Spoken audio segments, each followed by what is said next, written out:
আলুর দাম যেন কোনোভাবেই 30 টাকার উপরে না ওঠে, নবান্ন থেকে নিষেধাজ্ঞা জারি করে স্পষ্টত জানিয়ে দিয়েছিলেন মুখ্য সচিব। নিষেধাজ্ঞার পরেও কেউ যদি আলু রপ্তানি করে তাহলে সেক্ষেত্রে আইন অনুযায়ী কড়া পদক্ষেপ নেওয়া হবে।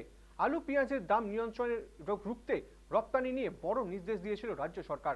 এ নিয়ে শুক্রবার হৃদয়পুর বাজারে এসে পরিদর্শন করলেন সরকারি আধিকারিকরা।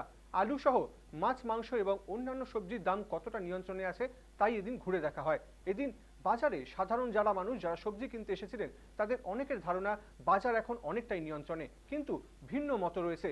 অনেকেই বলছেন দাম অনেকটাই বেশি, কিন্তু বাজারে যারা ব্যবসায়ী তারা যেটা দাবি করছেন আগের থেকে দাম অনেকটাই কমেছে শাকসবজির। এখন দেখার মুখ্যমন্ত্রীর নির্দেশের পরে কতটা নিয়ন্ত্রণে আসে বাজার দর।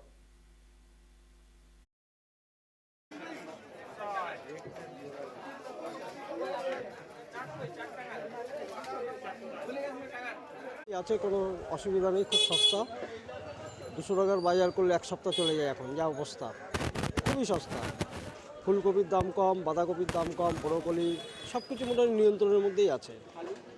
আলু ঠিকঠাক আছে, অসুবিধা নেই। হ্যাঁ, একটু দাম বেড়েছে, এখন ঠিকঠাক আছে। কিছু সবজির দাম কমেছে, কিন্তু শীতকাল অনুযায়ী যেরকম দাম কমা উচিত সেরকম কোনো দামই কমেনি। বিশেষত মাছের দাম একই আছে, আর বাজারে কয়েকটা সিলেক্টেড সবজির দাম একটু কমেছে।